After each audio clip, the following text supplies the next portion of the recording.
دوستوں اگر آپ نے زندگی میں کچھ بننا ہے تو آپ عقاب کی طرح بنیں، آپ طوطے کی طرح نہ بنیں، کیونکہ طوطے کو صرف بولنا آتا ہے، وہ بولتا بہت ہے لیکن اڑتا کم ہے، لیکن جو عقاب ہوتا ہے وہ بولتا کم ہے اور اونچا اڑتا ہے، وہ تمام پرندوں کا بادشاہ ہے اور ایک اونچی اڑان بڑھتا ہے۔ آج کی ویڈیو میں آپ کو عقاب کی 5 ایسی خصوصیات بتاؤں گا جو کہ آپ کی زندگی بدل کے رکھ سکتی ہیں۔ دیکھیں سب سے پہلی جو خصوصیت ایک عقاب کے اندر ہوتی ہے کہ عقاب اکیلا اڑتا ہے، اس کو اکیلا اڑنا اس کو پسند ہوتا ہے، وہ باقی پرندوں سے اونچا اڑتا ہے، باقی پرندوں کے ساتھ وہ نہیں اڑتا، وہ یا تو اکیلا اڑتا ہے یا کسی عقاب کے ساتھ اڑتا ہے، باقی کسی پرندے کے ساتھ وہ نہیں اڑتا اور نہ اس کے ساتھ وہ رہتا ہے۔ دیکھیں اس سے ہمیں کیا سبق ملتا ہے؟ اس سے ہمیں یہ سبق ملتا ہے کہ زندگی میں اکیلے رہنا سیکھیں، اور آپ زندگی میں جو چھوٹے ذہن کے لوگ ہوتے ہیں، جو چھوٹی سوچ کے مالک کے لوگ ہوتے ہیں، ان سے آپ دور رہیں، کیونکہ کہا یہ جاتا ہے کہ جو چھوٹی سوچ اور پاؤں میں موچ رکھنے والا انسان وہ زیادہ دور نہیں جا سکتا۔ اس سے ہمیں یہ سبق ملتا ہے کہ آپ اپنے آپ کو، یہ جو چھوٹے ذہن کے لوگ ہوتے ہیں ان سے آپ اپنے آپ کو دور رکھیں۔ دوسری خصوصیت جو ایک عقاب کے اندر پائی جاتی ہے کہ عقاب کی جو دیکھنے کی صلاحیت ہوتی ہے وہ بڑی تیز ہوتی ہے۔ عقاب اپنے 5 کلومیٹر دور جو اس کا شکار ہوتا ہے وہ اس کو دیکھ لیتا ہے، اس کو جب وہ دیکھتا ہے تو وہ اپنا گول اور ٹارگٹ سیٹ کر لیتا ہے۔ ایک بار جب وہ اپنا ٹارگٹ سیٹ کر لیتا ہے تو اس کے رستے میں جتنی مرضی مشکلیں آئیں وہ پھر گیو اپ نہیں کرتا، وہ ہار نہیں مانتا، بلکہ اپنے شکار کو حاصل کر کے آرام سے بیٹھتا ہے۔ اس سے ہمیں کیا سبق ملتا ہے؟ اس سے ہمیں سبق یہ ملتا ہے کہ آپ سب سے پہلے اپنی زندگی میں واضح کریں، اپنا گول سیٹ کریں کہ آپ کیا کرنا چاہتے ہیں۔ آپ کو بڑے لوگ ایسے ملیں گے جو اپنی پوری زندگی لگا کر ان کو یہ بات سمجھ نہیں آتی کہ انہوں نے زندگی میں آخر کرنا کیا تھا، کبھی ایک کام کرتے ہیں کبھی دوسرا کام کرتے ہیں، کنفیوز ہوتے ہیں۔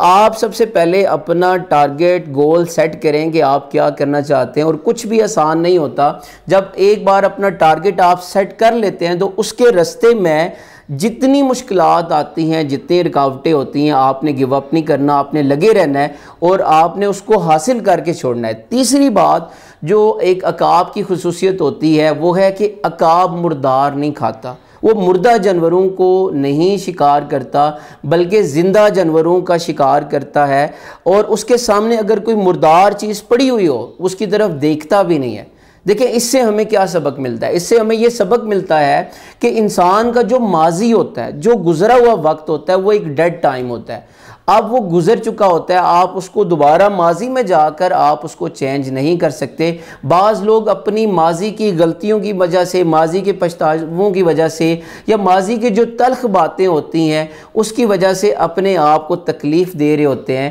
آپ دیکھیں کہ وہ ساری کی ساری باتیں وہ ڈیڈ ہو چکی ہیں، آپ ان کو بھول جائیں۔ آپ اپنے آپ کو حال میں رکھیں، حال میں رہنا سیکھیں، خوش رہنا سیکھیں، اور حال میں رہ کر اپنے مستقبل کو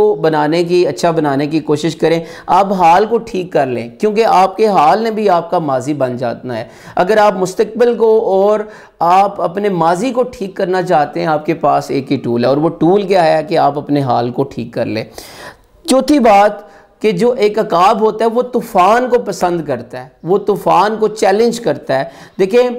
باقی جتنے بھی پرندے ہیں جب طوفان آتا ہے تو وہ گھونسلوں میں چلے جاتے ہیں، لیکن عقاب جو ہوتا ہے جب طوفان آتا ہے تو وہ اس چیلنج کو ویلکم کرتا ہے، اس کو پسند کرتا ہے، اور جب طوفان آتا ہے تو وہ اس طوفان سے اوپر چلا جاتا ہے، اپنے آپ کو بلند کر لیتا ہے۔ دیکھیں اس سے ہمیں کیا سبق ملتا ہے کہ جو یہ مسائل ہوتے ہیں یہ زندگی کا حصہ ہوتے ہیں، آپ اس سے بچ نہیں سکتے۔ آپ مسائل سے دور نہ بھاگیں بلکہ آپ مسائل کو حل کرنے کی طرف جائیں۔ آپ یہ دیکھیں کہ جتنے بھی مسائل ہیں اگر آپ ان سے بھاگیں گے کہ تو یہ مسائل آپ کو ساری زندگی بھگاتے رہیں گے، اور اگر آپ مسائل کو فیس نہیں کریں گے، بھاگتے رہیں گے، تو آج جہاں پہ آپ رکے ہوئے ہیں 10 سال بعد بھی ادھر رکے ہوں گے، آپ کی زندگی رک جائے گی۔ آپ مسائل میں اپرچونٹیز کو ڈھونڈیں۔ دیکھیں ایک بار مرتبہ نپولین ہل نے کہا تھا کہ جو ہر پرابلم ہوتا ہے وہ اپنے ساتھ ایک اپرچونٹی کو لے کے آتا ہے۔ آپ پیچھے مڑ کے دیکھیں کہ آپ کی زندگی میں جب کوئی پرابلم، کوئی مشکل وقت آیا، ٹھیک اسی مشکل وقت میں اللہ تعالیٰ نے آپ کے لیے کوئی وسیلہ بنا دیا، آپ کے ذہن میں کوئی آئیڈیا آ گیا، اس مشکل وقت میں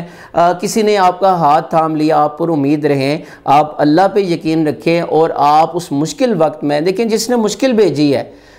ٹھیک ہے، حل بھی اسی کے پاس ہے، اور آپ یاد رکھیے گا کہ وہ جو حل ہے وہ آسانی سے نکل سکتا ہے، کہ مشکلوں سے بھی بڑا وہ آپ کا رب ہوتا ہے، وہ آپ کو مشکل میں نہیں دیکھ سکتا۔ پانچویں بات کہ جو عقاب ہوتا ہے وہ گھاس کو، جو اپنا گھونسلہ ہوتا ہے اس میں سے گھاس کو نکال دیتا ہے، کیونکہ اس کو پتہ ہوتا ہے کہ یہ جو گھاس ہے، یہ جو کمفرٹ زون ہے، یہ جو آرام اور سکون ہے، اس میں گروتھ نہیں ہے۔ وہ اپنے بچوں کو اڑنا سکھانے کے لیے وہ اپنے گھاس کو، نرم گھاس کو نکال دیتا ہے، کیونکہ اس کو پتہ ہوتا ہے کہ اگر یہ نرم گھاس ہوگا تو اس کے جو بچے ہیں وہ پھر اڑ نہیں سکیں گے۔ اس سے دیکھیں ہمیں یہ سبق ملتا ہے کہ زندگی میں آپ اگر سست رہیں گے، کمفرٹ زون میں رہیں گے، تو آپ زندگی میں ترقی نہیں کر پائیں گے۔ آپ جتنا اپنے آپ کو مشکل وقت دیں گے، ٹف ٹائم دیں گے، اتنا آپ کی زندگی میں گروتھ ہوگی۔